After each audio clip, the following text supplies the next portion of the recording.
All right. Welcome. We'll give it some time for people to come in as always.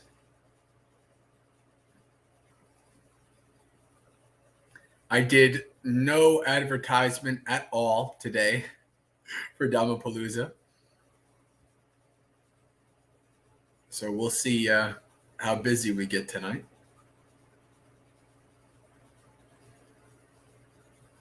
Hello, Robert. Welcome.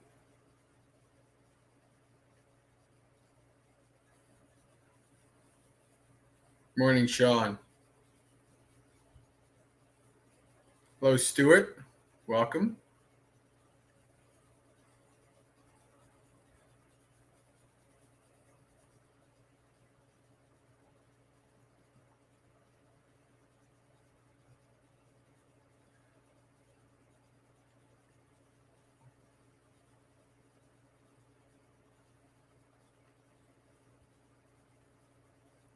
So we're just waiting for people to show up, to come in before we get started.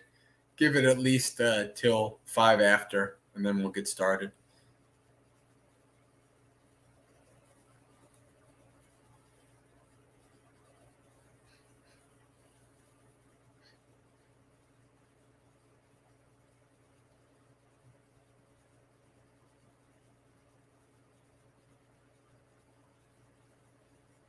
Hello, John. Welcome.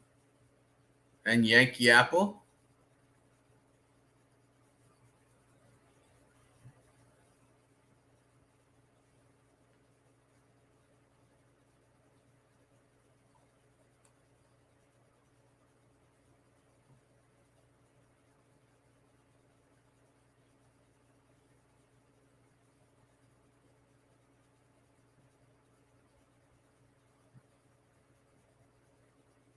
Welcome again, everybody. We are just waiting till about 5 after so that we have people saunter on in. Welcome, Visaka.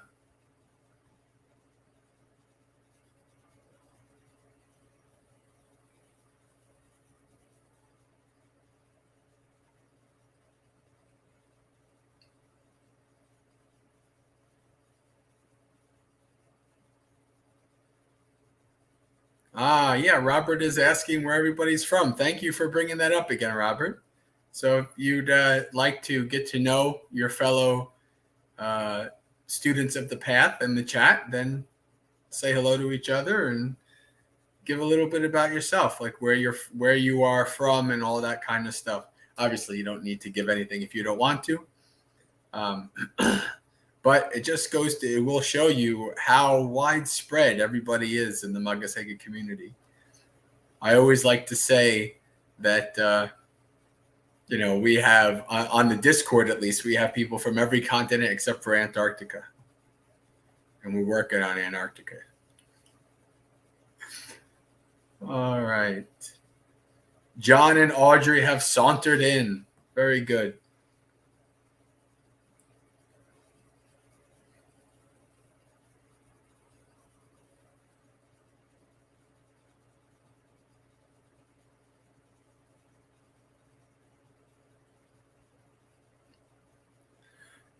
As I said before, I did absolutely no advertisement. I didn't post about this in the blog, on Facebook, or anything. It's been a busy day, and I was just in an 1.5-hour live stream with a whole large group of monastics, which was quite interesting. And now I'm here.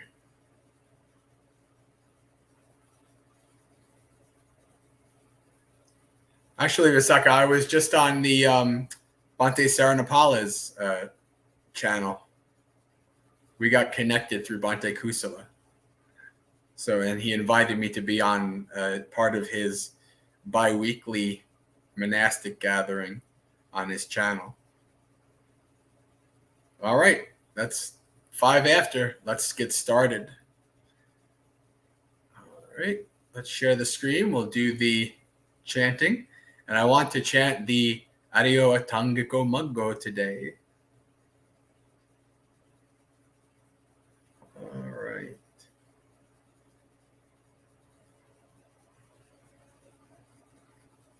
It's always a good time for the Aṭṭhakanāgara Maggo.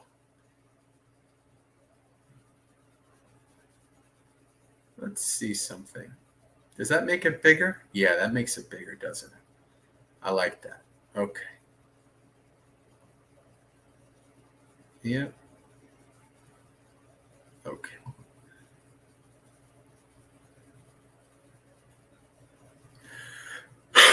Namo tassa bhagavato arahato samma sambuddhassa. Namo tassa bhagavato arahato samma sambuddhassa. Namo tassa bhagavato arahato samma sambuddhassa. Ayankosa majjima patipada tathagatena abhisambuddha chakku karani jnana karani upasamaya abhinyaya sambodhaya nibbanaya samvattati ayang eva hariyo atangiko maggo sammaditi dukke jnanang dukkha samudaya jnanang dukkha nirodhe jnanang dukkha nirodha gaminiya patipadaya jnanang samma sankappo nekkamma sankappo avyapada sankappo avihingsa sankappo samma vacha musavada veramani pisunaya vachaya veramani parusaya vachaya veramani sampappalapa veramani sammakammanto panatipata veramani adinnadana veramani kamesu miccachara veramani samma ajivo micca ajivang pahaya samma ajivena jivakang kapeti sammavayamo samvarappadanang anupannanang papakanang akusalanang dhammanang anupaddaya chandang janeti vayamati viryang arabbati chittang pagganhati padahati excuse me pahanappadanang uppannanang papakanang akusalanang dhammanang pahanaya chandang janeti vayamati viryang arabbati chittang pagganhati padahati bhavanappadanang anupannanang kusalanang dhammanang uppadaya chandang janeti vayamati viryang arabbati chittang pagganhati padahati anurakkanappadanang uppannanang kusalanang dhammanang tittiya asamosaya Biyo bhavaya vepulaya bhavanaya paripurya chandang janeti vayamati viryang arabbati chittang pagganhati padahati sammasati kaye kayanupassi viharati yatapi sampajano satima vineya loke abhijja domanassam Vedanasu vedananupassi viharati yathapi sampajano satima vineya loke abhijja domanassam chitte chittanupassi viharati yathapi sampajano satima vineya loke abhijja domanassam Dame sudhammanupassi viharati yathapi sampajano satima vineya loke abhijja domanassam samma samadhi vivekcheva kammehi vivaccha akusalehi dhammehi savitakkang savicharam vivekajang piti sukkam Pathamajjanang upasampajja viharati vitakka vicharanang vupasamajjatang sampasadanang cetaso eko dibhavang avitakkang avicharang samadhijang Piti sukkang duttiya jhanang upasampadya viharati. Pitya cha viraga upekkako cha viharati. Satodya cha sampajano sukkang cha kayena patisangvedeti yantang arya achikkanti. Upekkako satima sukha viharati ti. Tatyajjanang upasampadya viharati. Sukhassa cha pahana dukkassa cha pahana pubbeva somanassa domanassanang attangama adukkang sukkang upekka sati parisuddhing chatuttajjanang upasampadya viharati. All right, now the English. And I can tell that my throat is definitely not back to normal just yet. That was quite straining. This is the middle way, awakened to by the perfect one, which gives rise to vision and knowledge, which leads to peace, wisdom, enlightenment, and nibbana, the noble eightfold path. Right view of suffering, of its origin, of its cessation, of the way leading to the cessation of suffering. Right intention of renunciation free from craving, of goodwill free from aversion, of compassion free from cruelty. Right speech, abstaining from false speech, abstaining from malicious speech, abstaining from harsh speech, abstaining from useless speech. Right action, abstaining from taking life, abstaining from stealing, abstaining from sensual misconduct. Right livelihood, giving up wrong livelihood, earning one's living by a right form of livelihood. Right effort, determination to prevent unarisen evil, unwholesome states of mind from arising by making effort, arousing energy, applying mind, and striving. Determination to abandon evil, unwholesome states of mind that have already arisen by making effort, arousing energy, applying mind, and striving. Determination to develop wholesome mental states that have not yet arisen by making effort, arousing energy, applying mind, and striving. Determination to maintain and perfect wholesome mental states already arisen, and not to allow them to disappear, but to bring them to growth, to maturity, and to the full perfection of development by making an effort, arousing an energy, applying mind, and striving. Right mindfulness. One dwells contemplating the body in the body, ardent, clearly comprehending, mindful, having subdued longing and grief for the world. One dwells contemplating feelings and feelings, ardent, clearly comprehending, mindful, having subdued longing and grief for the world. One dwells contemplating mind and mind, ardent, clearly comprehending, mindful, having subdued longing and grief for the world. One dwells contemplating phenomena and phenomena, ardent, clearly comprehending, mindful, having subdued longing and grief for the world. Right concentration. Quite secluded from sense pleasures, secluded from unwholesome states of mind, one enters and dwells in the first jhana, which is accompanied by applied thought and sustained thought, with rapture and happiness born of seclusion.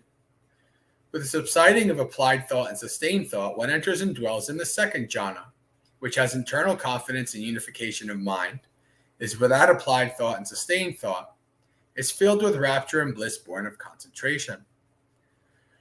With the fading away of rapture, one dwells in equanimity, mindful and discerning, and one experiences in one's own person that bliss of which the noble ones say, happily lives one who is equanimous and mindful.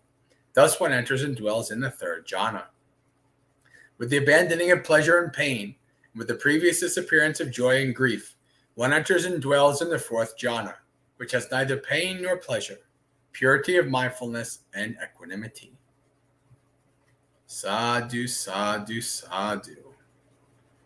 All right, friends. Let's see who has joined us.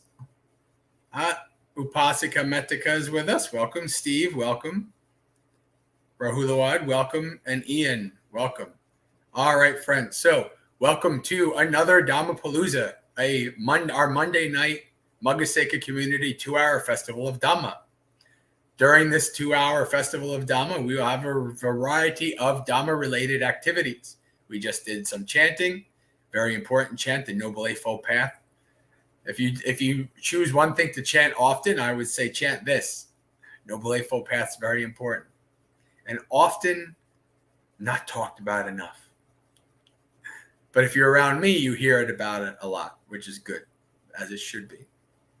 So, and then we'll do some meditation later on. But what's going to happen in between? Who knows? Maggasekha, Dhammapalooza is a community-guided event. Means that the community can determine what are we going to do. Is this going to be a Q&A heavy session? Is this going to be a Sutta reading session? Is this going to be a Dhamma talk session? Who knows? It's up to you all. So the next couple minutes, what we'll do is in the chat, if you have any questions you'd like me to answer, if you have any topics you'd like me to give a talk on, if you have anything you'd like to discuss related to Buddhism, monasticism, meditation, etc., either for me to discuss it or the community to discuss it, then you can put all of that in the chat. It's good for all of us to come together. And it's also good for you all to talk in the chat. If you're talking with each other in the chat, you're not interrupting me. You're not insulting me. This is a community event, right? So this is a very good thing. We have people telling each other where they're from. That's also very good. We can already see we have multiple continents, lots of different places. Always a great thing to see. Connecting all of our Dhamma friends from all over the world. So if you have any questions or anything, put them in the chat. I think I saw a few things. People asking me how I am. Much better. It took me just about almost a whole week to recover. Monday was just about the start of my illness. It got worse. It pretty much peaked at Wednesday, and then it started to get better after that. And now I went to the doctor today, and I have an ear infection. Although that has nothing to do with the sickness I just had. That has to do with I've had that issue now for a couple weeks at least. But since tomorrow I'm going back to Empty Cloud, it was a good thing to be able to see the doctor real quick before I went back up.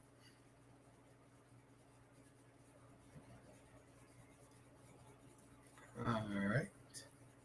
So basically, I'm pretty much fully recovered.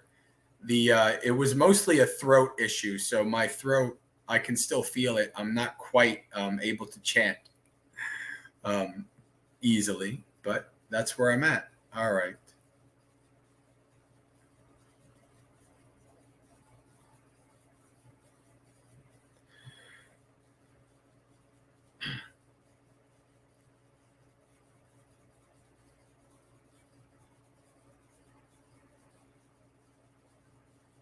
Hello, Anthony. Welcome. Good to see you, my friend. Elaine says, did I have COVID? No. I had COVID back in January. This was not, the COVID I had in January was pretty minor. And this was not nearly as bad as the COVID I had in January. So it was definitely not COVID. Although I got it from my little niece and nephews, I'm sure, the little kids, because they all got sick too. My sister and my brother-in-law, the two little niece and nephews, they were all sick. Actually, one of them still is. So, yeah, that's part of the territory when you're around children. I was around one career or another. I was around children my whole adult life. So that and my own sickness as a child are probably the reasons why I have such great immune system right now. Actually, I rarely get sick. All right. So let's go to a question. Is it possible to practice while engaging in secular entertainment by perhaps using it as an opportunity to work with the Four Noble Truths? Or is it better to simply practice sense restraint and letting it go? What do you mean by practice while engaging in secular entertainment?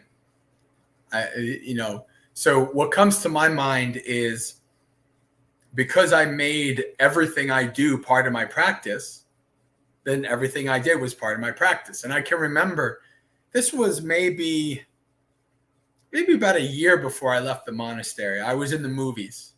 I loved going to the movies. Going to the movies my whole life. It's fun going to the movies, going to see good epic movies like, war movies, epic movies, fantasy movies. And I can remember, I don't remember what movie it was, but I actually wrote an article about it on my Tumblr. But in my before I had the blog, before the website that I had now. But I was watching this movie, and all of a sudden, I was just, because normally what happens is you just get totally wrapped up. It's like your consciousness just goes right into the movie, and that becomes your world. If the movie's good enough, anyway. But I had this interesting experience where all of a sudden I was hyper aware. I was taken right out of the movie. I was hyper aware of everything, my body, the fact that I was in a movie theater, and it was such a weird experience. I was like, okay, I was engaged in this entertainment, and now my mindfulness has kicked in, and I broke the fourth wall, I think is what I called it, right? Like it was like totally out of the movie, and I was just sitting there. And I think it took me almost towards the end of the movie to actually get back into it again, because I had like transcended it with my mindfulness. It just like, I was like, okay, yeah, this is interesting, but it's, it's, and I was just totally like, that was such a weird experience for me as somebody who had loved going to movies his whole life. Actually, one of my jobs in my mid-20s was I worked at a movie theater too. Back in the old married days when I was working 2 and 3 jobs. That was one of my jobs. But so that was a very interesting experience, right? And that happened because I was engaging in entertainment, right? If you practice like this, if you make everything, all your activities part of your training, then you'll have experiences like this.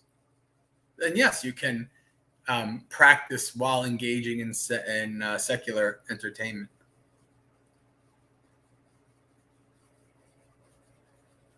Also, sense restraint is also good.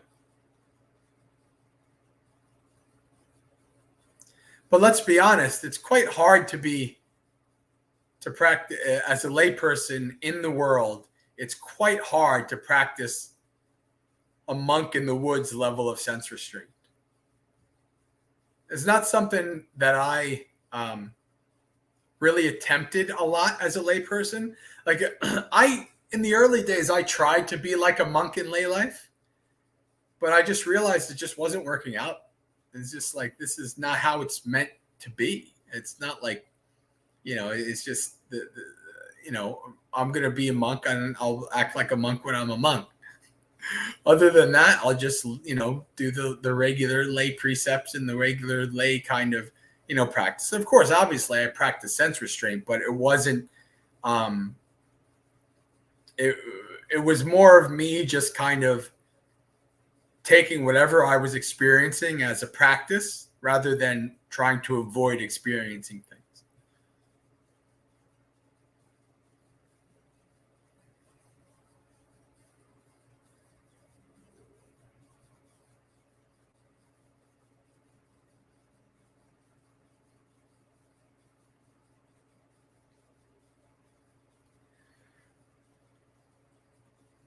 I've had serious PT come up while watching a movie, feeling compassion for the characters. Yes. Yeah. I've examined my strong attachment to stories, especially hero's journey stories. And, it's something I've always loved from a young child. And I think it's because it's kind of how it's just part of us as humans, right? Before there was TV, before there were games, there was TV. Before there was TV, there was radio. Before radio, there was sitting around the fire telling stories. right? And so we get attached to these stories because, especially the stories that the characters are human, right? They're going through struggles. We understand them. And so we get attached to them, of course.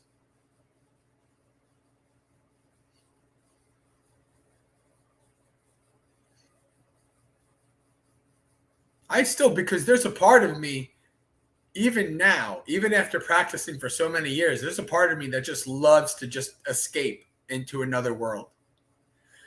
And part of it is kind of, it's never really been fully about an escape from suffering in this world per se. It's been more of for me, it's been more of a desire to explore other worlds and meet people and things like that, right? Like I always joke how I wanted to be a starship captain, right?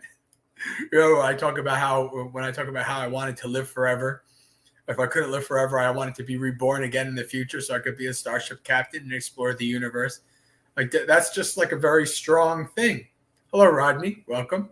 That's just a very strong thing, at least in me. And I think in many of us, right, that we have this.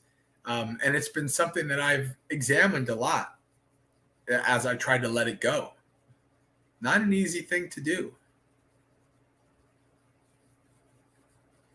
All right, Robert has a question. Is the precept about fasting and opposed to the precepts about not eating after noon or just inappropriate times? What does the Pali say? Inappropriate time is any time after solar noon and light the next morning. That's essentially what it is. Now, monks debate like what is the right time? What is it like? Some say it's like when you can see the lines on your palms, right? There's lots of debates as to when light is. Mostly like different traditions, different monasteries will just come up with like, okay, this is when we all agree, this is when light is, and then things are allowable from that point on. And so solar noon is the cutoff point, and that changes, right? But most of the time it's 12 o'clock, just to make it easy, right? Because most people aren't able to, if they don't have an app on their phone, they're not able to know when exactly is solar noon. And of course, that also changes to 1 when it comes to daylight savings time, because there's no daylight saving times in the Vinaya. There's no daylight savings time in ancient times. 12 is always 12.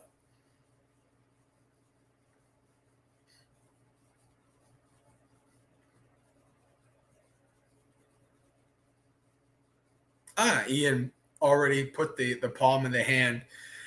Yeah, there's about 4 or 5 different ways of at least that I've come across. Rahul, yes, very good. Bhante, perhaps Buddha is also the ultimate hero archetype. Correct. As a matter of fact, if you read Joseph Campbell's book, Hero with 1,000 Faces, where he talks about the heroic journey, one of the persons prominently featured in that book is the Buddha. Right, the Buddha's journey is a hero's journey, and the Buddha calls us all to that journey. He calls following the Noble Eightfold Path the Adiya Padiyasana, the noble quest, the noble search. So it is all incumbent upon us. The Buddha calling us to come and see the Dhamma, right? That's what the Dhamma does. Calls us on our quest.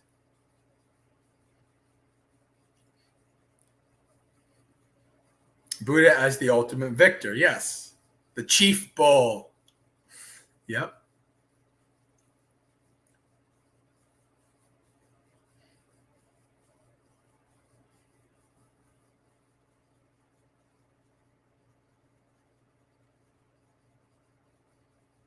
In terms of lay people practicing, is there any reason to hold on to this and not switch to no eating before noon if it's more convenient for your situation?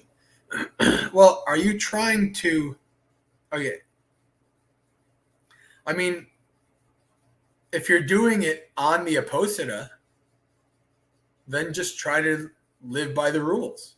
Just try to say, okay, for this day, I'm only going to eat up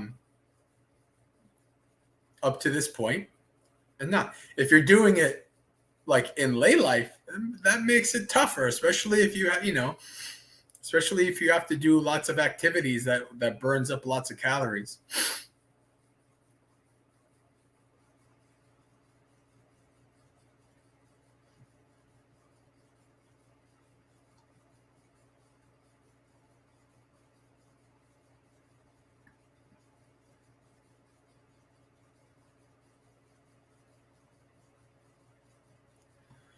All right.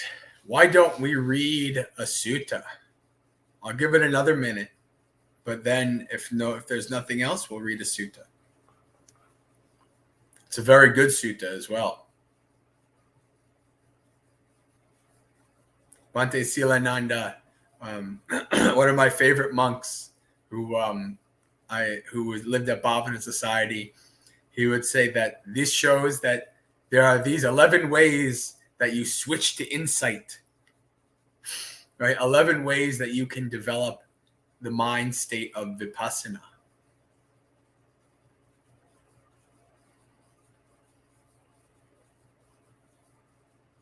All right.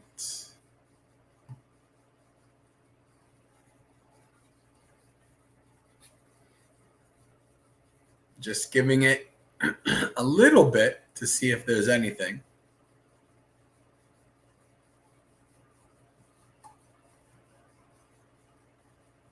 All right. Well, I can answer this real quick. Do you think the Buddha could have gone through some elite warrior training? Yes. There's no doubt in my mind. As a matter of fact, I don't have a doubt that he probably saw some kind of combat. Just look at all of his similes. So many of his similes are about thoroughbred horses, war elephants, arrows, swords, spears, right? Being a victor in battle. Of course, that's the Khattiya. He came from the caste that were the warriors and the leaders. So there's no doubt in my mind, especially, you consider him to be like the son of a senator, right? And of course, in modern times, that famous song from Vietnam is saying like, the son of a senator doesn't have to go to fight the battles. But if you're talking about ancient times, especially like ancient Rome, right? If you were a senator, if you wanted to have some kind of fame and power, you actually were in the field, and your sons were in the field. You were fighting. So there's no doubt in my mind that Buddha probably saw some kind of combat.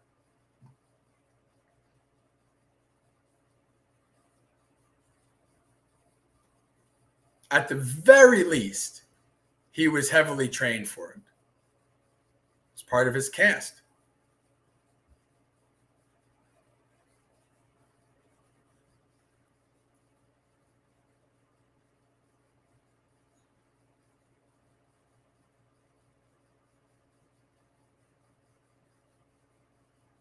Oh, wait. Oh, we just got a bunch of.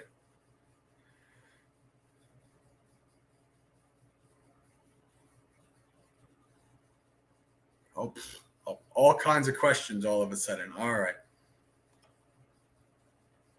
Bhante, if you had one book of sutras, a Nikaya or study guide, and one more general Dhamma book for the rest of your life, what would you want to have with you? Samyutta Nikaya, hands down. Samyutta Nikaya has everything you need in it. Has most of the Dhammapada verses. Has a lot of the same teachings you'll see in the Anguttara, Digha, and the Majjhima Nikaya. If all you had was the Samyutta Nikaya, the Buddha's teachings would still be pretty clear. So Samyutta Nikaya for sure.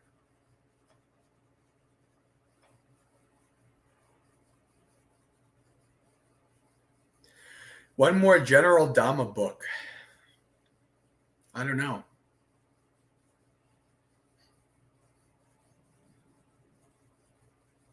maybe either the Dhammapada or the Sutta Nipata. It would be hard to choose between those two. I don't know, but maybe the Sutta Nipata, because I said so many of the Dhammapada verses are in the Samyutta Nikaya. Hello, Shrumo Overdrive. Ask, could it be an extension of metta? Could what be an extension of metta? If you could clarify that. I mean, obviously, this was some kind of response to what was being said. Hello, Bella and Gautam. Welcome.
A bunch of people talking about books. Very good.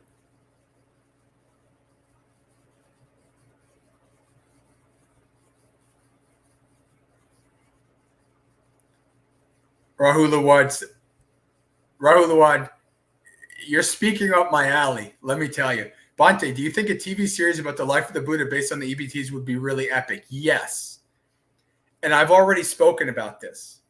As a matter of fact, if Maggasekha, because part of Maggasekha or the organization, what I want to do is to also do something like you see like Sirimangalo or like Tanasaras, like to have people donate so that we can freely print out and freely give things for free. And one of those things, but so let me say this. I came across recently, one of the times I was home with my parents, I came across this this crowd-funded Kickstarter series about Jesus and the life of the apostles called The Chosen. And I watched a few episodes with my parents and I said, wait a second. This is actually really good quality. Like, this isn't just like some amateur thing. This is really good. And then thought arose to me like, imagine if we could do this with the Buddha. That would be amazing. Right? And I said, okay, well, if I ever get the chance to help something like this happen, yes, this needs to be done. Because I really do feel like, in the 90s, there was, different movies about Buddhism and things like that, like Little Buddha, and that was really impactful for me to see those things. I wasn't thinking about being a Buddhist then. I soaked up everything all over the world and all kinds of different religions. But I think back at those movies very fondly, like 7 Years in Tibet. And I thought to myself, when you look at a lot of like the movies about the Buddha, they're really bad. They're just really, really bad. Like, they're not even like Bollywood level good. So I was like, okay, I think like, so if we could ever do like a couple season miniseries of the Buddha's life according to the EBTs, I would be up for that in a heartbeat. I would love for that to happen. No doubt. We'll see what happens in the future.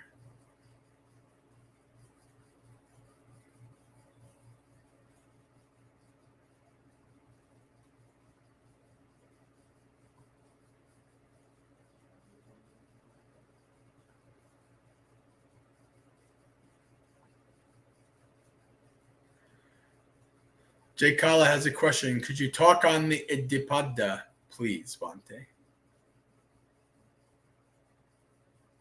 Well, this might not be a bad time. Since I can do it, I've become share crazy a little bit. But this might not be a bad time to share a mind map that I made.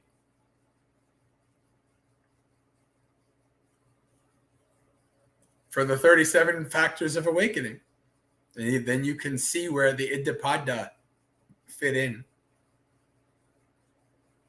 Iddhipada are not really explained very deeply very often in the suttas, but you will find a whole section on them in the Samyutta Nikaya. There's a whole section on all of the Bodhipakya Dhammas. All right. Let me see if I can share it.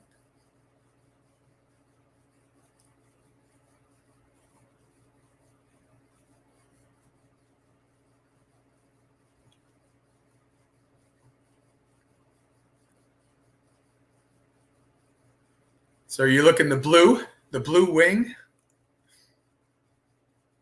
Since I made it into like a butterfly kind of a thing, because Thanissaro calls it the wings to awakening. So you have, this is a thing that's important to understand. You see here, you have the Indriya and the Bala, spiritual faculties, 5 spiritual powers, and then you have the 4 bases of spiritual power. So this is something that you have to make sure that you don't confuse.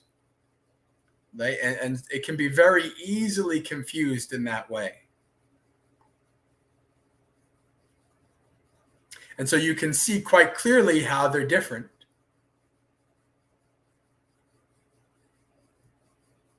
So the 4 bases are chanda, intention. So this is your intention to follow the path, your intention, your desire, your wish to follow the path. The mind. Need I say more? Virya, energy, and investigation.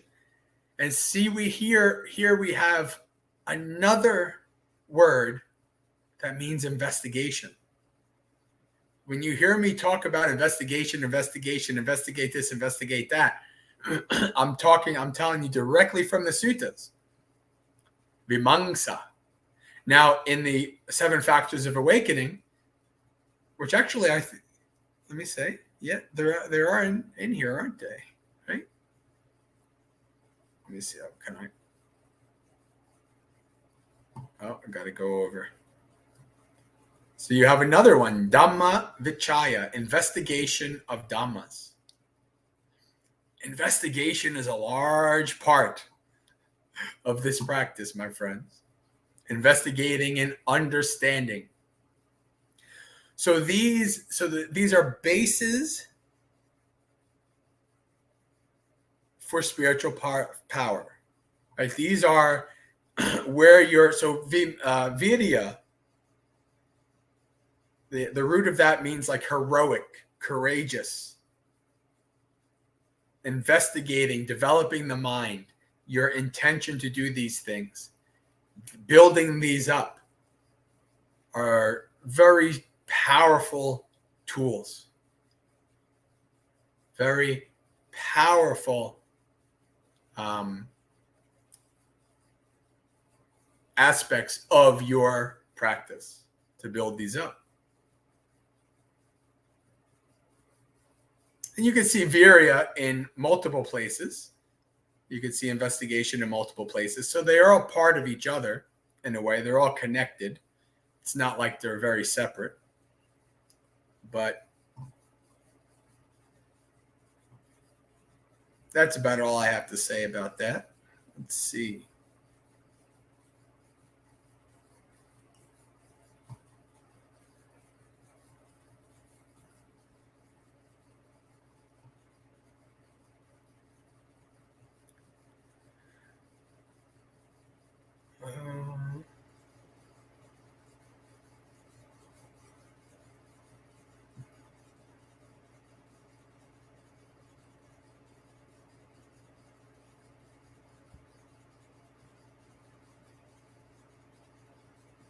Could psychic transmission be supportive in the path of the Dhamma, and could metta function similar to such a transmission?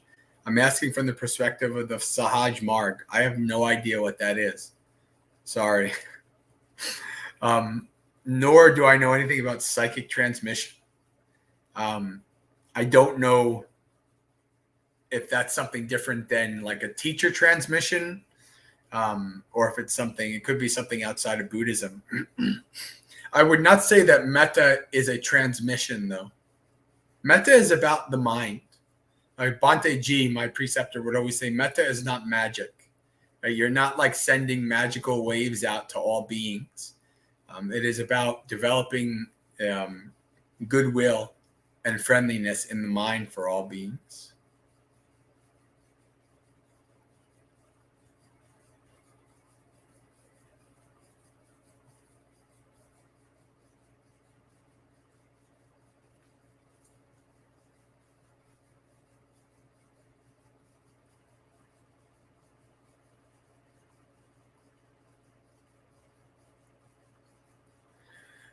All right.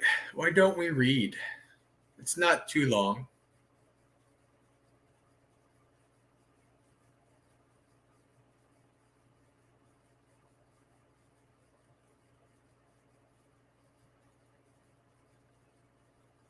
Majjhima Nikaya number 52. The man from the city of Aṭṭhaka.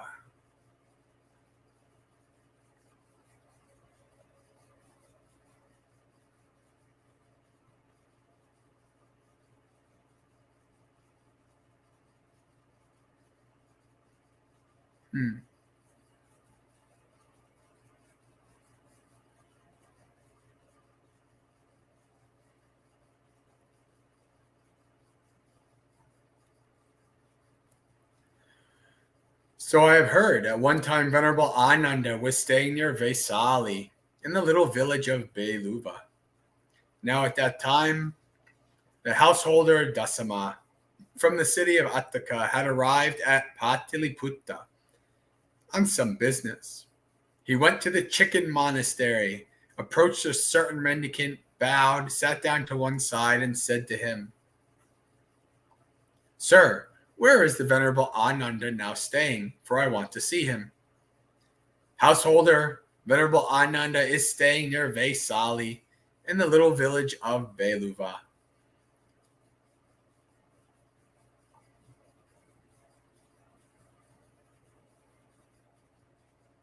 Then the householder Dasama, having concluded his business there, went to the little village of Beluva in Vaisali to see Ananda. He bowed, sat down to one side, and said to Ananda, "Sir Ananda, is there one thing that has been rightly explained by the Blessed One who knows and sees, the perfected one, the fully awakened Buddha, practicing with diligent, keen, and resolute mendicant, practicing with a diligent, keen, and resolute mendicant's mind is freed. Their defilements are ended, and they arrive at the supreme sanctuary. There is, householder, and what is that one thing?"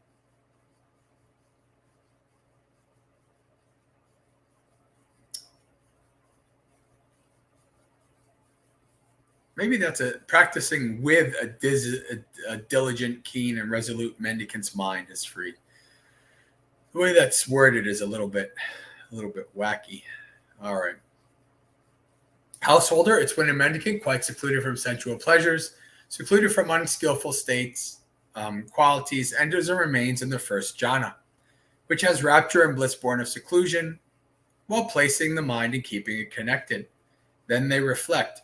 Even this first jhana is produced by choices and intentions.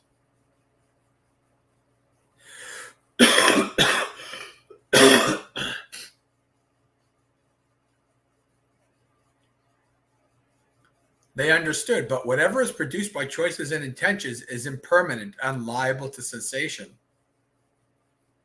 Abiding in that, they attain the ending of defilements. So we'll clarify this because you're going to see the same thing. You're in jhana, but then you reflect. You reflect with understanding the nature of reality. Right? This is produced.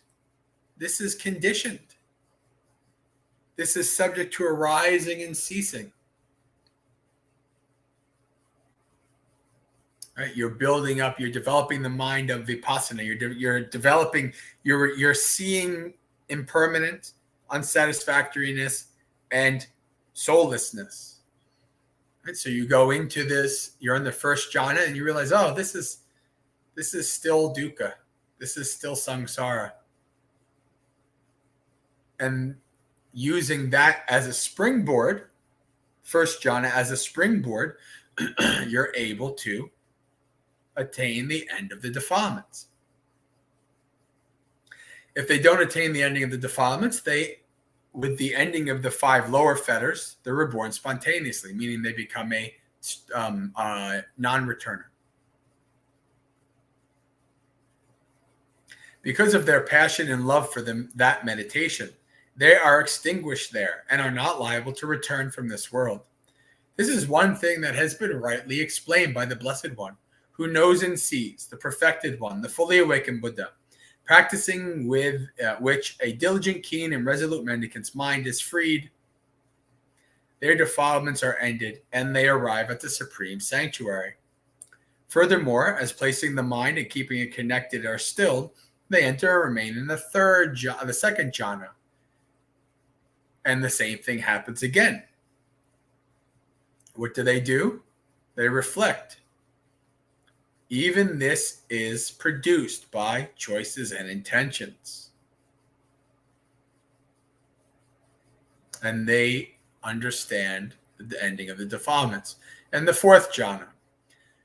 Furthermore, a mendicant meditates spreading a heart of love, so even metta, to one direction, and to the second, and to the third, and to the fourth. In the same way, above, below, across, everywhere, all around, they spread a heart full of love to the whole world, abundant, expansive, limitless, free of enmity and ill will. They reflect, even this heart's release by love is produced by choices and intentions. They understand, but whatever is produced by choices and intentions is impermanent and liable to cessation. Furthermore, a mendicant meditates spreading a heart full of compassion, rejoicing, equanimity. So you have the 4 jhanas, then you have the 4 Brahma-viharas. So we are up to 8. We're going to end at 11. Furthermore, a householder, a mendicant, going totally beyond perceptions of form with the ending of perceptions of impingement, now focusing on perceptions of diversity, aware that space is infinite, enters and remains in the dimension of infinite space. They then reflect, even this attainment of the dimension of infinite space is produced by choices and intentions. They understand, but whatever is produced by choices and intentions is impermanent and liable to cessation. And because it's impermanent, when clung to, it's dukkha. And because it's impermanent, it is soulless. Furthermore, a mendicant going totally beyond the dimension of infinite space, where that consciousness is infinite, enters or remains in the dimension of infinite consciousness. And the same thing. Furthermore, a mendicant going totally beyond the dimension of infinite consciousness, aware that there is nothing at all, enters or remains in the dimension of nothingness. Then they reflect. Even this attainment of the dimension of nothingness is produced by choices and intentions. They understand, but whatever is produced by choices and intentions is impermanent and liable to cessation. Abiding in that, they attain the ending of defilements. If they don't attain the ending of defilements with the ending of the 5 lower fetters, they're reborn spontaneously because of their passion and love for that meditation. They are extinguished there and are not liable to return from that world. This too is one thing that has been rightly explained by the Blessed One, who knows and sees, the perfected one, the fully awakened Buddha, practicing with diligent, keen, and resolute mendicant's mind is freed. Their defilements are ended, and they arrive at the supreme sanctuary. When he said this, the householder Dasama said to Venerable Ananda, "Sir, suppose a person were looking for an entrance to a hidden treasure, and all at once they came across 11 entrances. In the same way, I was searching for the door to the deathless, and all at once got to hear of 11 doors to the deathless. Suppose a person had a house with 11 doors. If the house caught on fire, they'd be able to flee to safety through any one of those doors. In the same way, I'll be able to flee to safety through any one of these 11 doors to the deathless. Sir, those who follow other paths seek a fee for the teacher. Why shouldn't I make an offering to Venerable Ananda?" Then the householder Dasama, having assembled the Sangha from Vesali and Pataliputta, served and satisfied them with his own hands with a variety of delicious foods. He clothed each and every mendicant in a pair of garments with a set of 3 robes for Ananda, and he had a dwelling worth 500 built for Ananda.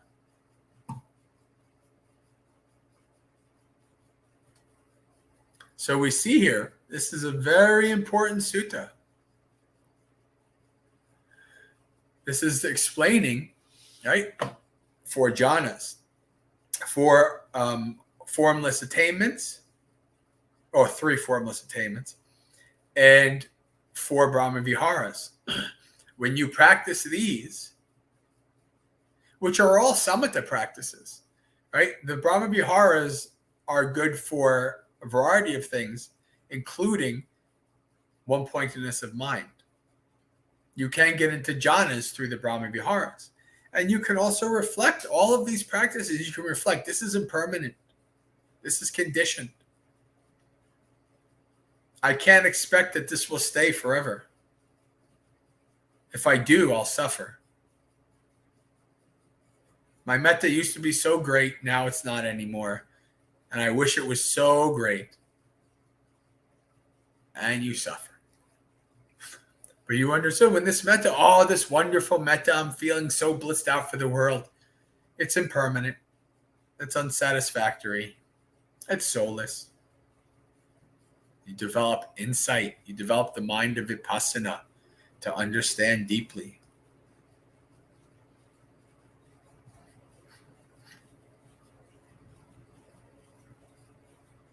All right, friends.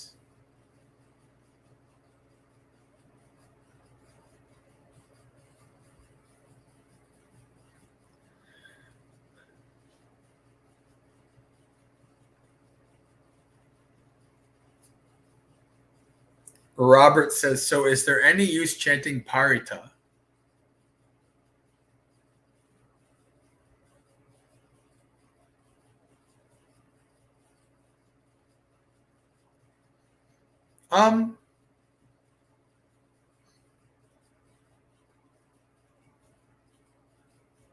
Makes people feel good. Makes you feel good. Practice lots of parita, practice lots of metta, like the one of the few paritas in the early text in the suttas is the kanda parita, right, where the monk is killed by a snake, and the Buddha gives the parita to reflect, to give metta to all the snakes, and to ask that they not harm you, and that you've made your protection.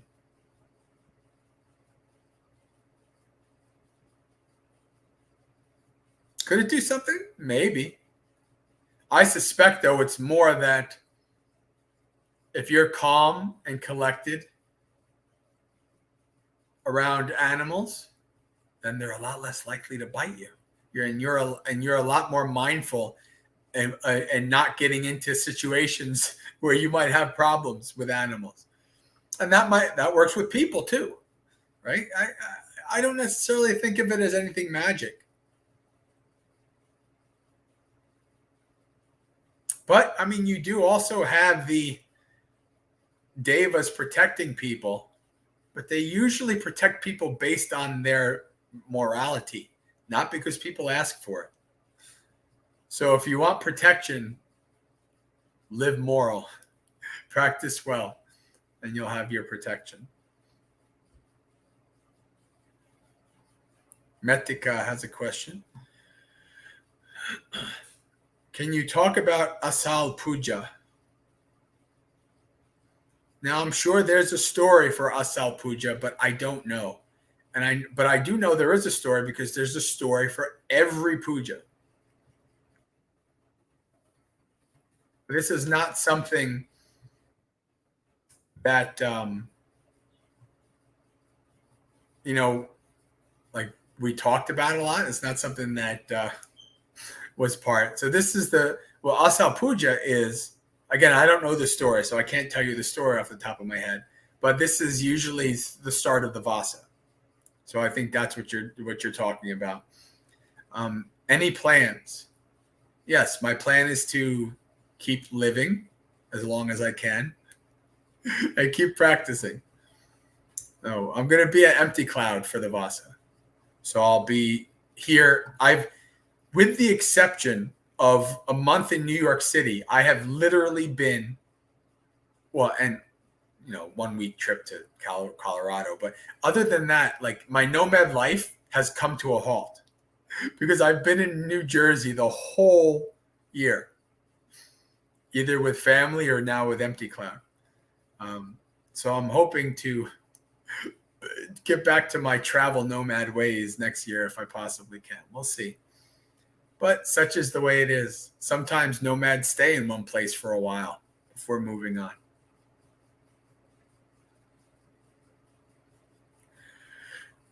Suggestions for our lay practice on Dhamma Day. I guess that's what's called Dhamma Day. So again, this is like, maybe they call it Dhamma Day in like the Thai tradition. I might not be. I vaguely have a mind of that meaning something, but I don't really, I don't know. So the Buddha encourages lay people on Aposita days to practice the 8 precepts. So on the Aposita days, practice the 8 precepts as best as you can, right? I think that's a good thing to do every 2 weeks on new moon and full moon, to spend one day where you're living more dedicated. When I would go to some of the Sri Lankan viharas in DC, the Sri Lankan people who were taking the 8 precepts for the day would actually wear white, and they would almost be like kind of like mini Anagarikas. It was interesting because they were like, the monks would get the food, and then the lay people wearing white who were taking the 8 precepts for the day would get the food after the monks, and then everybody else would get the food after them. Right. So that was kind of, I thought that was a neat thing, because it was like, it was acknowledging that they're actually doing something hard, even though it's just for the day. They're doing something, they're doing something that the Buddha recommends, but that most people don't do, because it's not easy. Even for one day, it's not easy for most people to do that. So it's a good thing.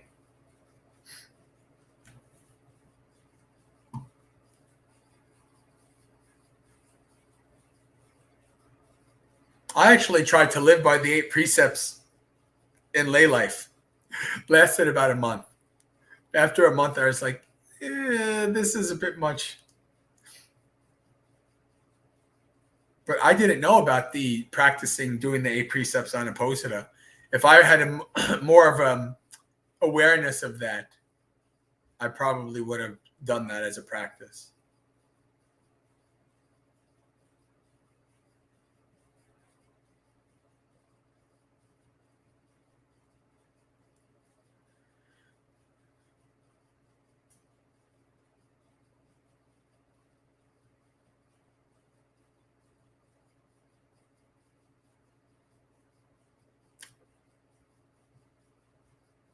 Is there anybody that wants me to talk about the Vasa that doesn't know about the Vasa? Because that Metika's question technically entails that.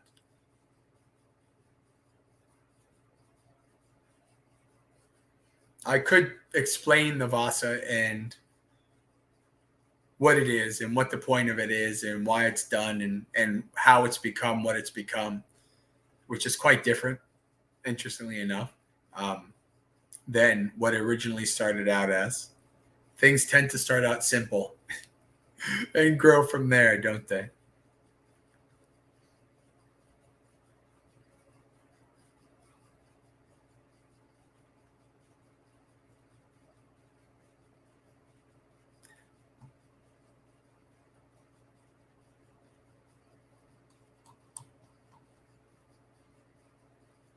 All right.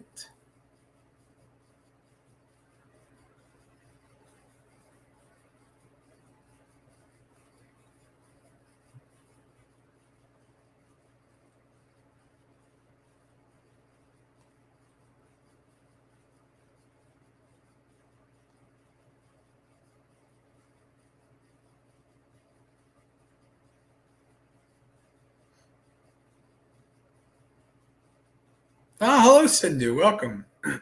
So, why don't we do another share?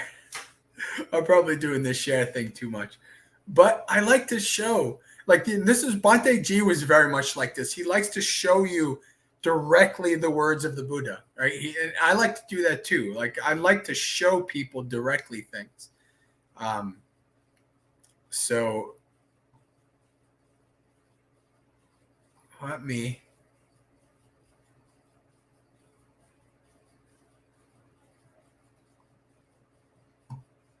So this is the monastic Vinaya that you can go right on Sutta Central and look up. Easy peasy.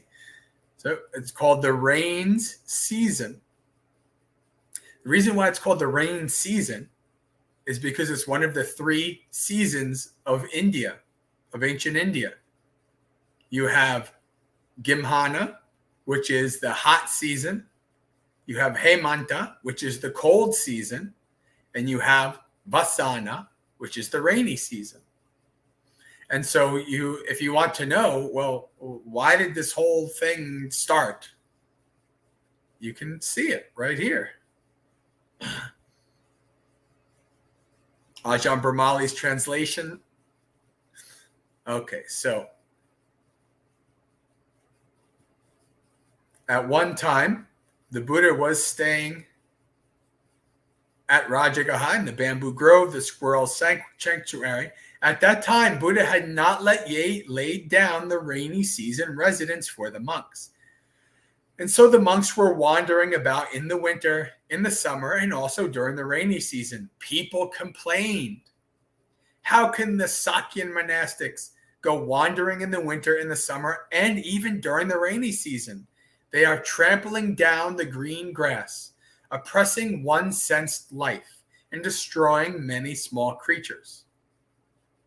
So, to clarify, one-sensed or one-facultied life, that are things like trees. So in the Buddhist tradition, trees are alive, but they are not sentient, right? So beings can have one facultied life, one sense, but they're not sentient beings. Right? And so at the time of the Buddha, as part of the ancient tradition, again, this is all before the Buddha. Right? At the time of the Buddha, you have this this desire not to harm, for ascetics to not harm even trees. That's why we can't cut down trees and mow the grass and do all that kind of stuff. And also, there's lots of small little beings, right, in the grass and in trees and things like that. Even the monastics of other religions, with their flawed teachings, settle down for the rainy season. So we see that this is already an established cultural practice that goes back who knows how long, right? Buddha's 2,600 years ago. Who knows how long that practice goes back. But this is a practice that already existed. Even birds make a nest in the top of a tree and settle down for the rainy season, but not so these Sakyan monastics. The monks heard the complaints of those people and told the Buddha. Soon afterwards, he gave a teaching and addressed the monks. You should enter the rainy season residence. The monks thought, when should we? You should enter the rainy season residence during the rainy season. How many entries to the rain residence are there? There are 2 entries, first and the second. The first should be entered on the full moon day of the moon of July. And so, Maggasekha says, Asalya. That's the full moon of July. Asalya. And the second, a month after that. All right. So that was enough. I just wanted to show you guys where this comes from, right? It's always important to understand, like, well, why are things done? You can go and read about it. Now, of course, a lot of things are done extra. A lot of things are done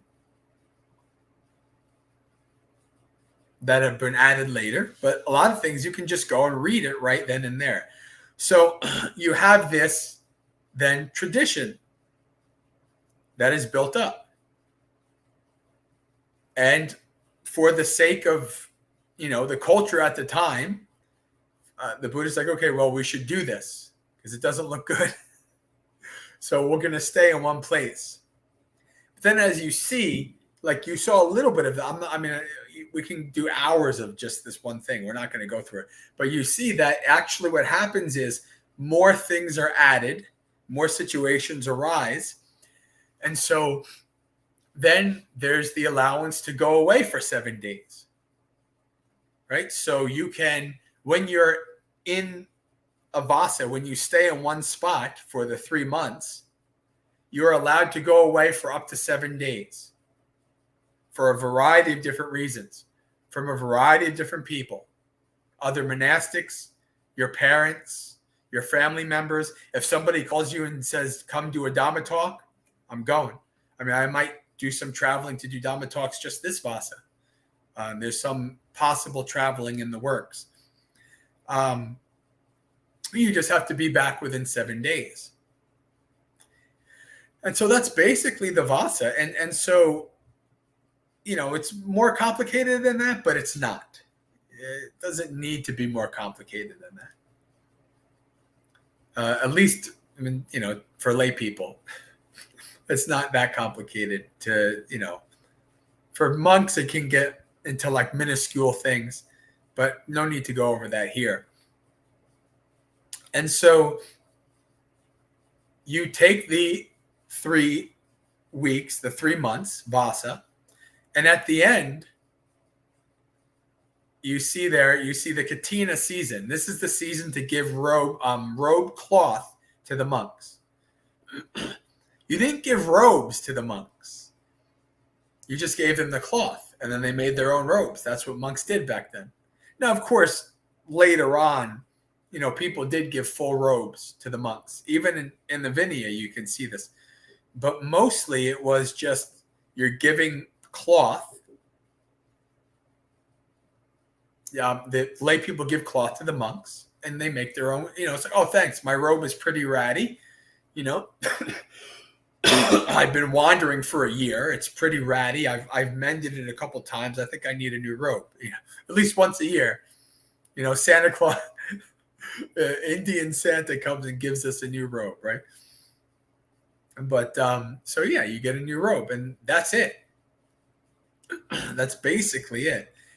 It's turned into a big thing. It's turned into Katina, where everything comes together and various things happens, and it's a big event. And it's turned into inviting the monastics into the vasa, and they come and they give you cigarettes and betel nut and all these kind of things. They say, oh, we will support you during the vasa. That's what will happen is like a group of families will make a determination to provide food and requisites to the monastics while they're in the vasa period. And then at the end, there's the giving of the robes. Now, the Sri Lankan tradition, the lay people make a robe, right? And then it's presented, and it's quite nice. They make the robe. Sometimes they'll be up all night making the robe. I experienced the Thai way last Vasa because I went to 3 katinas. Well, that's 4. 3 katinas. I went to the 3 katinas of the 3 main Bhikkhuni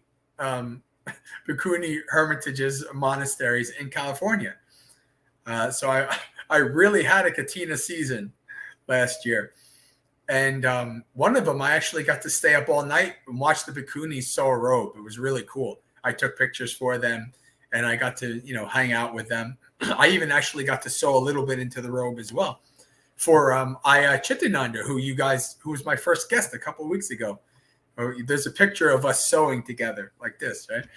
And so I thought that was quite nice. I mean, it's nice that the lay people do it, but it's really nice that, like, I think when I have my own tradition, if I stay a monk and people ordain under me, I think I'm going to have the monks do it the Thai way. I like it that the monks get together and sew together. And you have to do it within one night, right? You have to do it before dawn the next morning.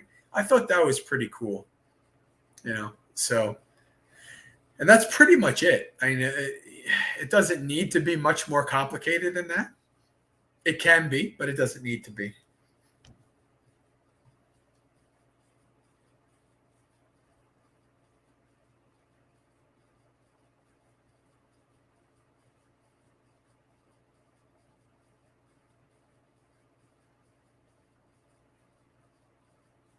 Hello, Briar. Good to see you.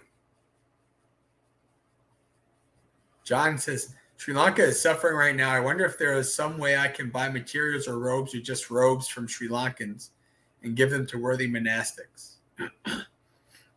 I mean, you could. They're not really. I don't know about buying robes. I guess. So in like Thailand and Sri Lanka, they have like stores that literally sell monastic gear, right? And you can buy, like, you can literally go and you'll see, like, made by such and such, proud purveyors of monastic robes since 1898 or some, so you can actually see that. But to be honest with you, there's just a bazillion robes out there. Every monastery I've ever went to has like at least 10 robe sets just sitting there. Bhavana has like dozens, like big well-known monasteries. They'll just have dozens of robes, and the monasteries will give it to each other. It's like the fruitcake in Christmas. They'll be like, "Here, take a bunch of these robes," and then a year later, the monastery comes back like, "Give it back to robes." Okay, you take a bunch of these robes. So there's a bazillion robes. I wouldn't worry about robes. There's other ways to help that I would probably suggest better in that way.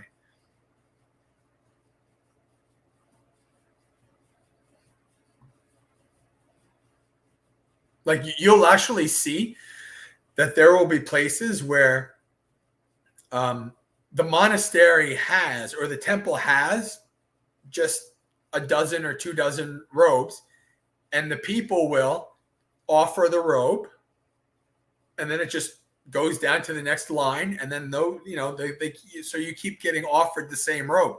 This is in the Thai tradition, Sri Lankan tradition. It's all kind of like the same in that way.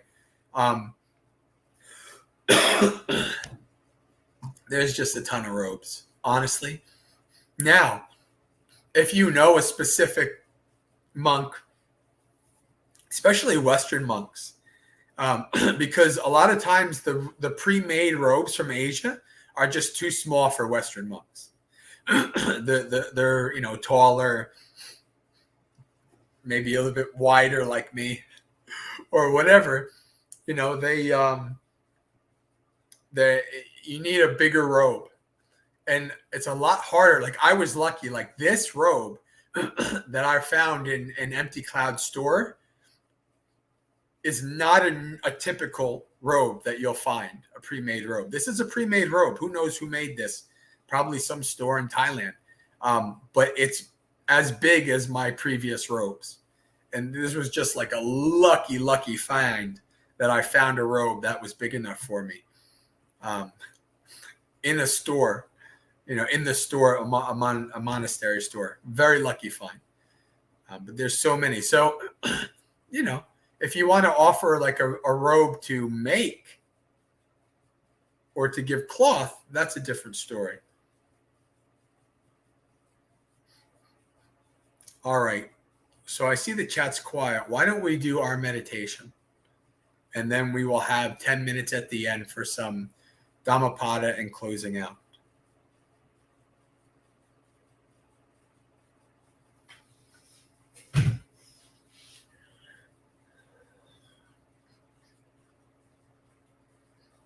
Put yourself in a stable and comfortable position. We'll spend some time scanning through the body.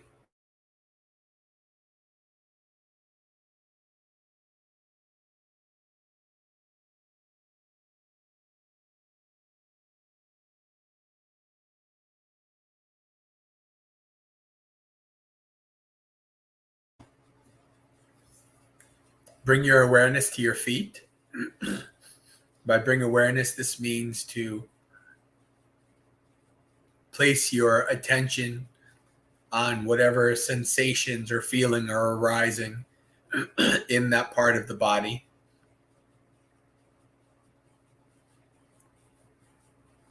Maybe the feeling of the feet pressing against the floor or the cushion.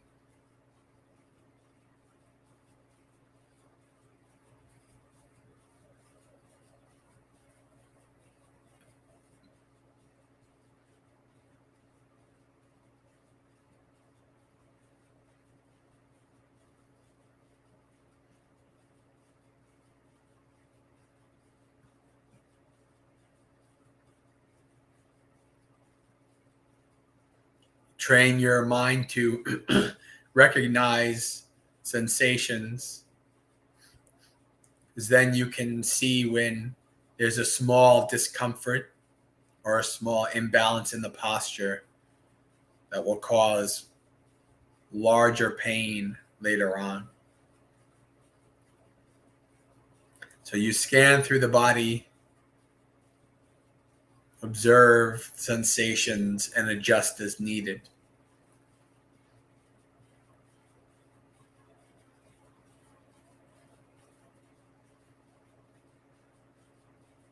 Bring your awareness up through the ankles and into the calves.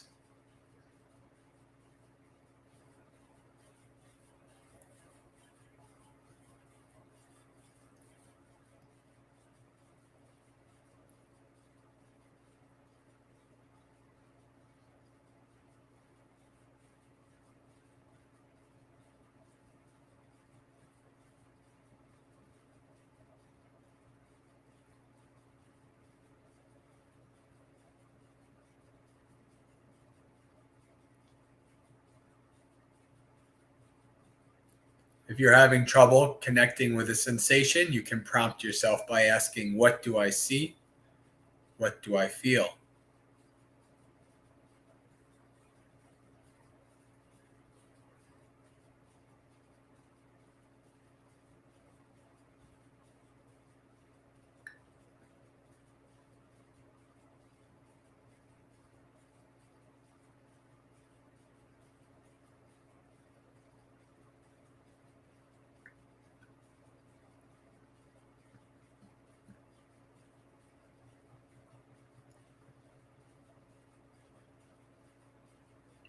Bring your awareness up through the knees and into the thighs.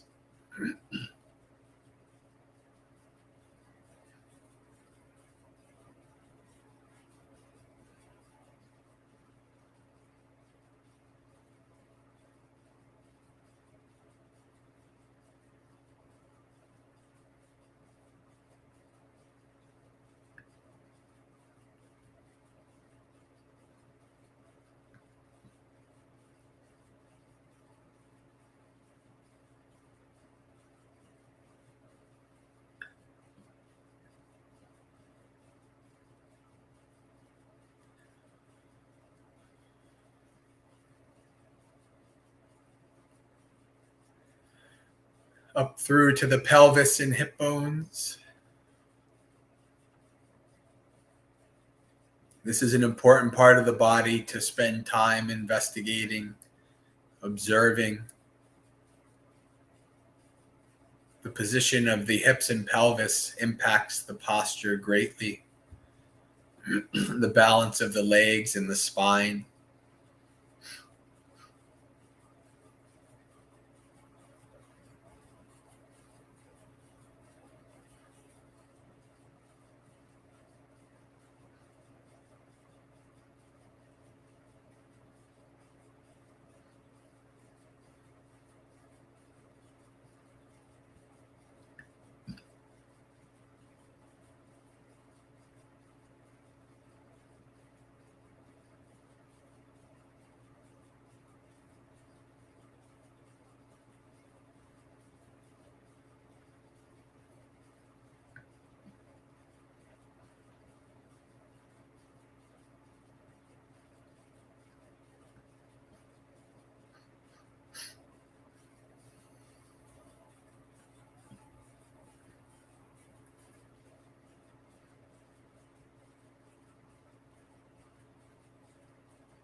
Bring your awareness up through the spine,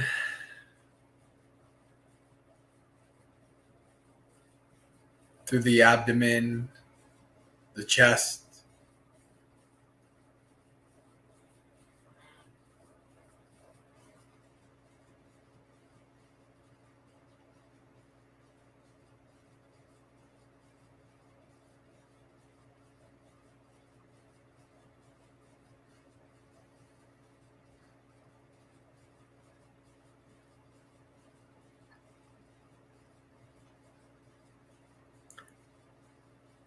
to the shoulders. Check to see that they're hanging loosely.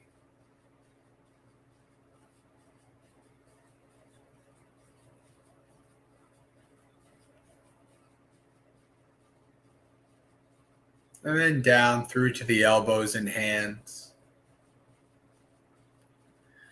Observe how their position impacts your posture and your spine.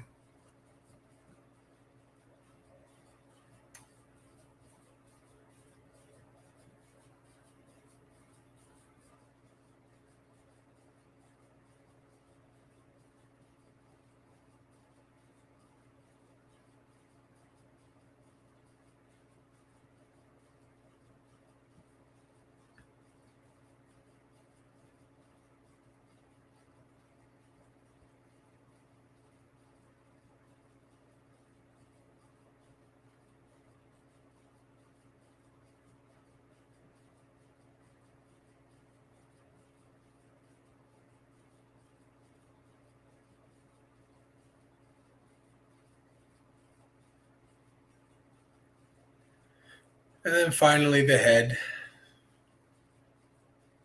Check that the head is not slouching and leaning here or there, chin parallel to the floor.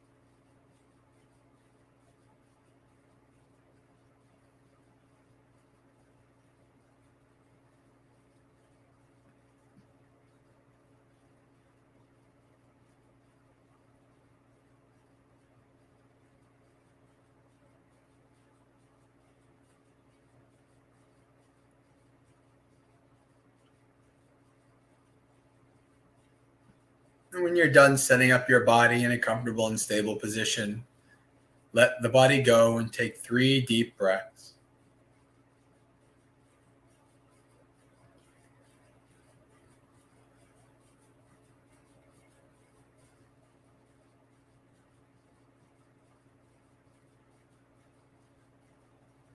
And then let the breath go.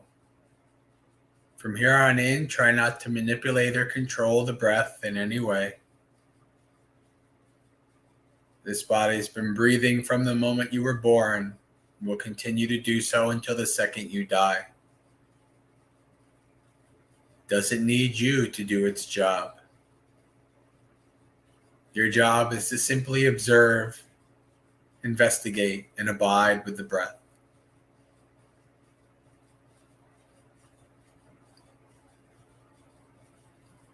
Watch as this body breathes in. Watch as this body breathes out.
As you seek to follow your breath, your mind will become distracted. It will become bored and seek to run away, or an external experience like a sound will arise and it will become attached to that.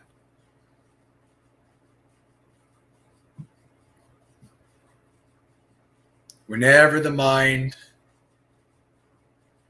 comes away from the breath, there'll come a time when your mindfulness slowly starts to come back and it dawns on you that you've been taken away. At that point, fully acknowledge that you have been taken away from the breath. Come back to full mindfulness. Practice letting go of the distraction by neither getting attached to it and thinking more about it, or getting agitated by it and pushing it away. Just do your best to give it no energy, no attention. Let it be. Let it go on its way. And then return to the breath.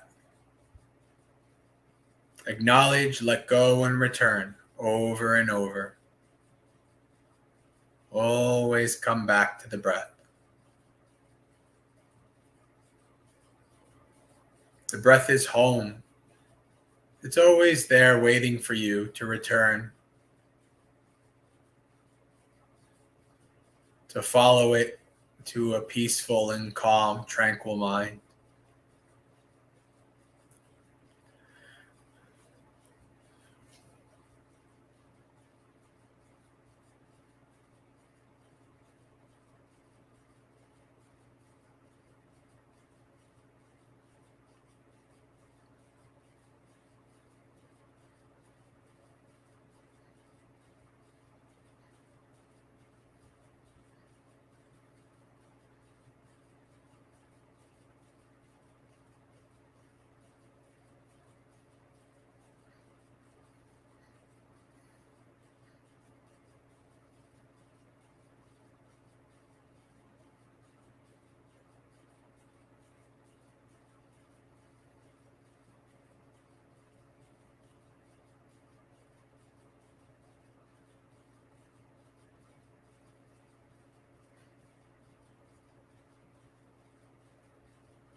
Every once in a while, check in with the state of your mind.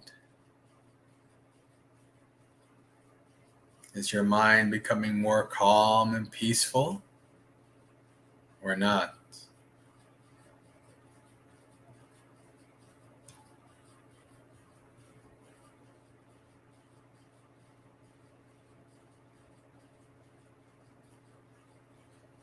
If your mind is becoming more calm and peaceful, you may begin to notice further characteristics of the breath.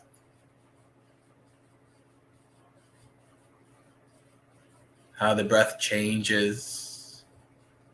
Sometimes it's long and deep. Sometimes short and shallow.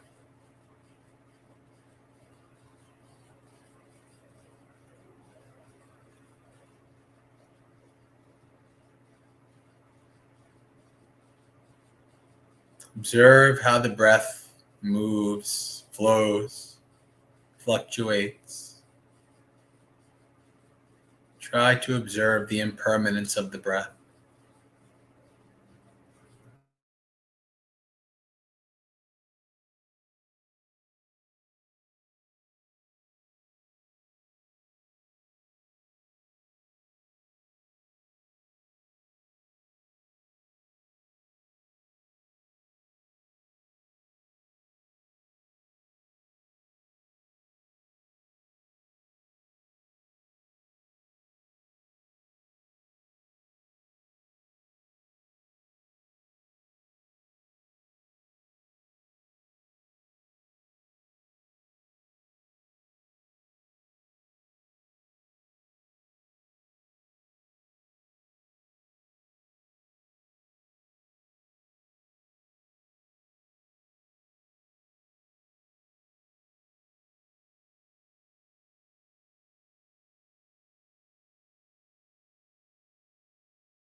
Slowly start to open your eyes. Become aware of the room around you. Moving from the internal to the external.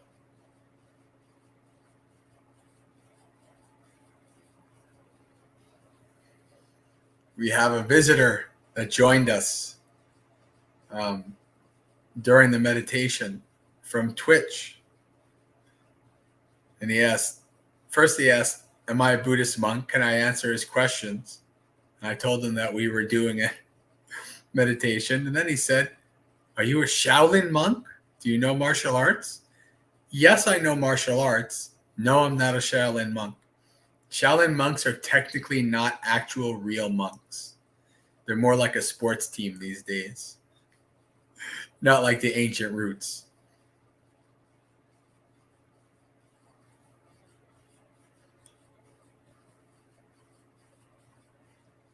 All right, friends. So let's do some Dhammapada reading, shall we not?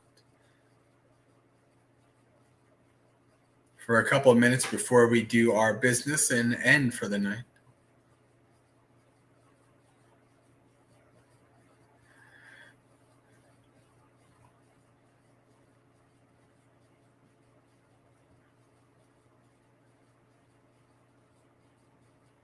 The perfected one.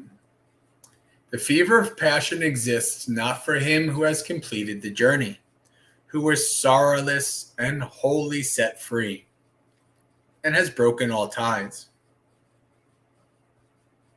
The mindful ones exert themselves. They are not attached to any home. Like swans that abandon the lake, they leave home after home behind. Those who do not accumulate and are wise regarding food, whose object is the void, unconditioned freedom. Their track cannot be traced, like that of the birds in the air. He whose cankers are destroyed and who is not attached to food, whose object is the void, the unconditioned freedom, his path cannot be traced, like that of birds in the air. Even the gods hold dear the wise one, whose senses are subdued, like horses well trained by a charioteer, whose pride is destroyed and who is free from the cankers. There is no more worldly existence from the wise one who, like the earth, resents nothing, who is firm as a high pillar and as pure as a deep pool freed from mud.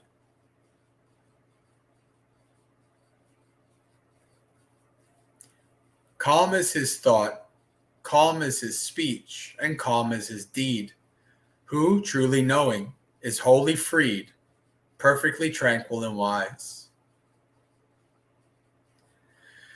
The man who is without blind faith, who knows the uncreated, who has severed all links, destroyed all causes for karma, good and evil, and thrown out all desires, he truly is the most excellent of men. Inspiring indeed is that place where the Arahants dwell, be it a village, a forest, a vale, or a hill. Inspiring are the forests in which worldlings find no pleasure. There the passionless will rejoice, for they seek no sensual pleasures.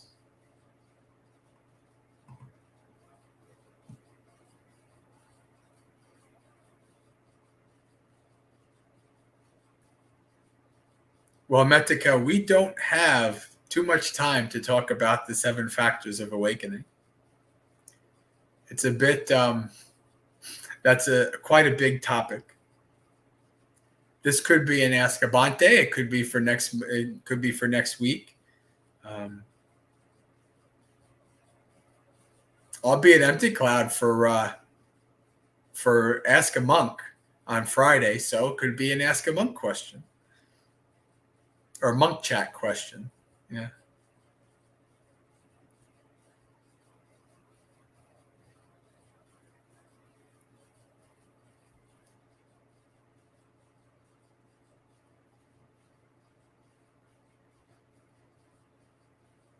Slide check.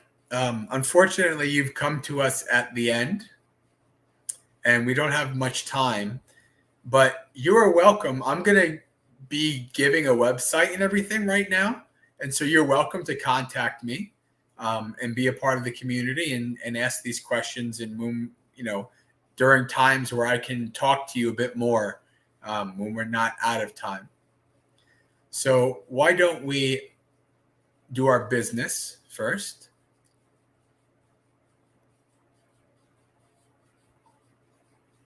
All right. So for those of you who are new, I see we still have a good 10 or 11 people on with us. Some of you maybe are new to this stream. You don't know the Maggasekha community outside of YouTube. You can go to Maggasekha.org. That is the website. If you, on the side of the right side of the website, so it would be here, right there, on the right side of the website, you can put your email address in, and then you'll get notified anytime I make a post about a new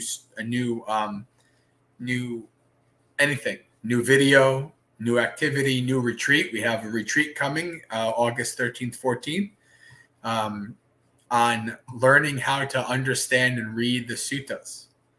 It's a Maggasekha original. I've not heard of another retreat like this, although I'm sure it has existed somewhere.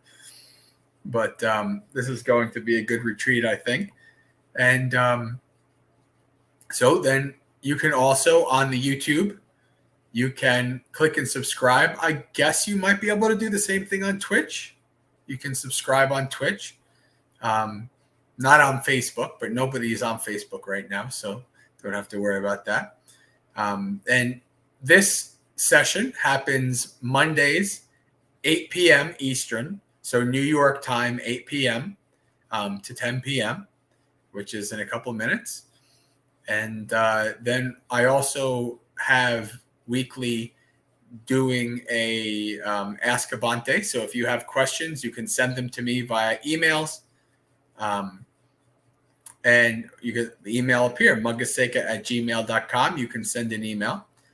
We also have an online Sangha that is based in the early text in the suttas, both in framework for study and practice.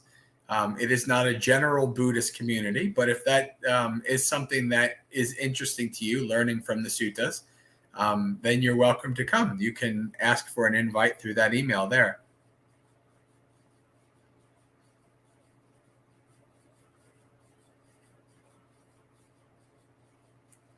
And so slide check. Hope you contact me in other ways and where we have more time to talk. No problem. And that I think that's enough for the business. All right. So let's do our sharing of merits.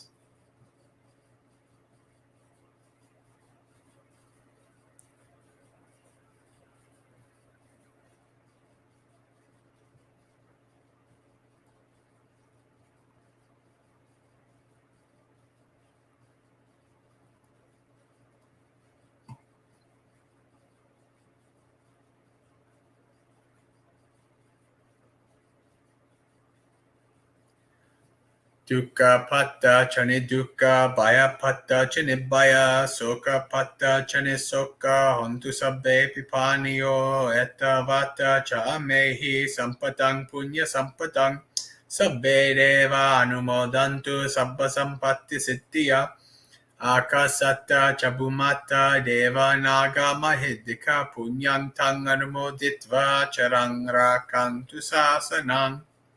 May the suffering ones be suffering free, and the fear-struck fearless be. May the grieving shed all grief, and may all beings find relief. May all beings share in this merit of ours for the acquisition of all kinds of happiness. May beings inhabiting space and earth, devas, nagas, and yakas of mighty power, share this merit of ours. May they long protect the Buddhist dispensation. Sadhu, sadhu, sadhu. Okay, friends, it is 9:59, about to be 10. So that is the end of another Dhammapalooza. Until next time, friends, Sukhi Hotu, may you be happy, practice well, and be well.